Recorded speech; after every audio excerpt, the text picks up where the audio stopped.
Kamu catat karena direkam. Mazmur 128. Dalam 6 ayat pasal itu Papa berkata, kebahagiaan rumah tangga itu di tangan suami. Bukan yang kumisnya tebal supaya wibawanya kelihatan, enggak. Yang uangnya banyak, tidak. Tapi Mazmur 128 mengatakan, dengar suami-suami. Teman-teman ya, kalau saudara punya teman, punya saudara, punya kakak, punya adik, punya tetangga yang rumah tangga enggak bahagia, sudahlah, langsung dekati suaminya. Karena di tangan suami itu keluarga itu bahagia atau tidak. Dengar laki-laki, jangan pura-pura tuli hari ini jadi laki-laki. Engkau akan jadi suami itu berat tugasmu. Sungguh keluarga. Saudara, Alkitab itu hukum yang tertinggi yang kita tahu Papa berfirman luar biasa. Nanti misalnya ini ngomong jelek. Pokoknya kalau saudara ketemu keluarga tidak bahagia, cari dulu suaminya di mana. Suruh kembali kepada firman Tuhan. Itu suami. Apa-apa suami. Istri merdeka, gitu dong ngomong. Karena gak punya tuntutan apa-apa, kepala semuanya dituntut. Istri cuma diminta ikut saja. Tubuh itu tadi. Nah, pasal 4 ayat 24. Efesus 4 ayat 24. Ini bagian terakhir. Efesus 4 ayat 24. Boleh baca duet gak? Penting sekali duetnya bacanya. Yang kuat 1, 2, 3. Efesus 4 ayat 24. 24. Efesus 4 ayat 25. Oh maaf, saya yang salah, maaf. Pengantinnya betul, saya salah karena lihat mereka lagi bingung-bingung. Oh, maaf. Ya, 25. Efesus 4 ayat 25. Yang kuat. Jen. Buanglah dusta dan berkatalah benar seorang kepada yang lain. Karena kita adalah sesama anggota. Saudara, ini firman untuk suami istri juga. Dengar. Di dunia ini ada banyak alasan buat kita sakit hati. Kita ditipu teman, sakit hati bukan? Kita di rumah kita kemalingan, kita sakit hati. Rumah kita kebakar misalnya sakit, itu sakit betul. Tapi dengar saudara, hanya ada satu hal yang sangat dan paling menyakiti hati. Ketika suami istri mendustai. Dengar itu baik-baik. Setuju tidak saya ngomong ini? Alkitab ini luar biasa. Maka itu suami istri, firman bilang, buanglah dusta. Berkatalah benar seorang akan yang lain. Setelah kalian jadi suami istri, apa-apa harus dibicarakan bersama. Terbuka. Termasuk account bank, jumlahnya harus tahu berapa. Kalian dua boleh punya tabungan berbeda. Dengar saudara, saya tahu masih banyak pernikahan Kristen yang pisah harta sampai sembunyi-sembunyi. Nggak bisa. Tuhan Yesus berkata begini, sebab di mana ada amarmu, di situ ada apamu. Teruslah. Ayo.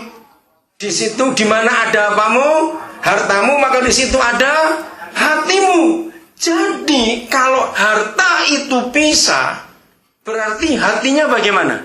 Pisah. Nah, hati pisah itu namanya apa? Cerai.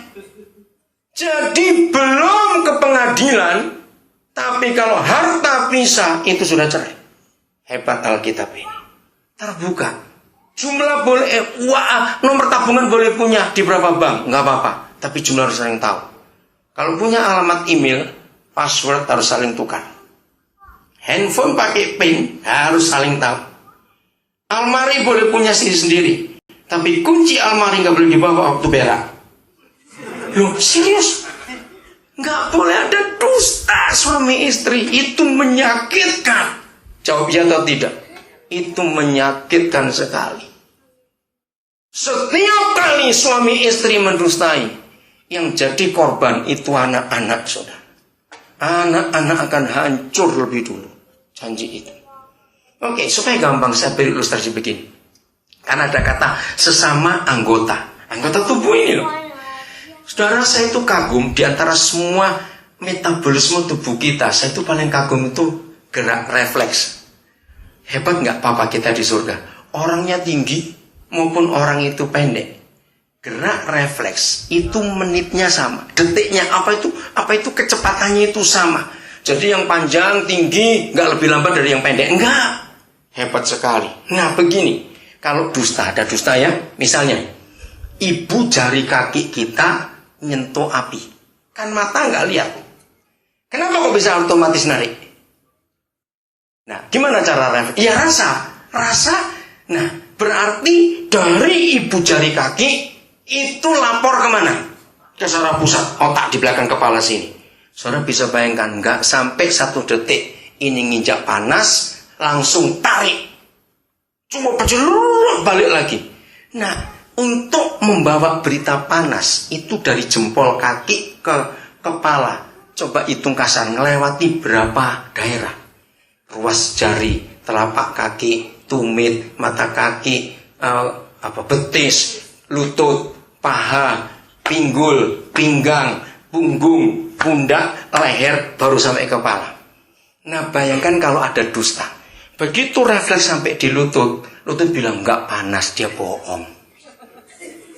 Ayo, peritanya sampai ke pusat nggak? Enggak, matang jempolmu. Nah, itu kalau ada dusta dalam keluarga. Itu luar biasa. Dan saya belajar lagi. Coba kalau pakai saraf Jawa, lain lagi. Tahu saraf Jawa? Nggak tahu, lambat. Begitu nginjak api, panas. Oh, panas. Iya, tuh jalannya pelan kayak orang Solo gitu. Terus sampai kepala, ada apa? Panas. Ya tarikin goblok. Itu loh kepala bilang, oh tarik. Ya jalannya pelan lagi. Jadi sate jempol itu. Maka itu refleks itu penting. Hubungan kepala dan tubuh itu seperti itu. 26, cepat. 26. Ya, baca bareng-bareng juga. Yang kuat suaranya itu. Apabila kamu menjadi marah, ya, janganlah kamu berbuat dosa. Janganlah matahari terbenam sebelum padam amarahmu. Saudara, papa kita itu sangat luar biasa. Katakan amin. Amin. Luar biasa di mana? Tanya semua psikolog. Orang marah kalau nggak dilampiaskan itu jadi penyakit. Nah, ternyata papa di surga memberi kemudahan untuk orang marah. Maka itu yang belum menikah tidak boleh marah. Tunggu menikah dulu baru boleh marah. Karena ayat itu hanya untuk suami istri. Marahlah, tapi tidak boleh berbuat dosa. Apa itu marah tidak berdosa? Yaitu marah kalau pakai jam. Sore-sore berdamai. Saya pikir kenapa? Dan tenses ayat itu adalah present continuous tense. Artinya apa yuk? Terus menerus. Jadi begini suami istri. Marahlah dari pagi sampai sore. Tapi jangan gebuk-gebukan, ingat ya. Marah. Begitu sore, berdamai lagi. Kenapa? Karena kalau matahari mulai terbenam, berarti kita akan naik ke tempat tidur. Ibrani 13 ayat 4, ibu bapak, ada janji. Jangan kau kotori tempat tidur pernikahanmu. Kapan tempat tidur pernikahan kita kotor? 2 hal. 1 ada kemarahan gak dibereskan, 2 ada perzinahan.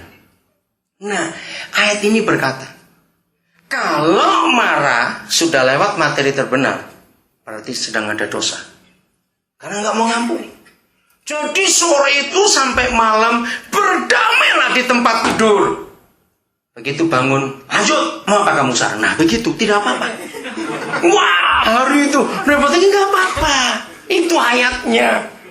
Begitu sore, berdamai lagi. Besok lanjut. Nah, sampai kapan? Sampai bosen. Nah, itu aja artinya. Luar biasa bukan Papa di surga? Waduh, enak sekali menikah boleh marah. Hebat. Ini yang Tuhan izinkan. Kalau tidak, ayat 27. Kalau tidak, bagaimana itu? Ayat 27. Beri kesempatan kepada iblis. Nah, cukup ayat yang benar. Dan janganlah beri kesempatan pada iblis. Begini ibu bapak saudara-saudara, kalau kita marah suami istri dan sudah matahari terbenam belum beres, berarti malam itu kita mengundang iblis nginap di rumah. Ngeri sekali. Dengar, nggak ada bukunya tapi percayalah, iblis itu kalau beranak cucu lebih cepat dari nyamuk, saudara. Cepatnya luar biasa. Hari ini sudah terbenam matahari dan belum berdamai suami istri. maka artinya hari itu kita ngundang iblis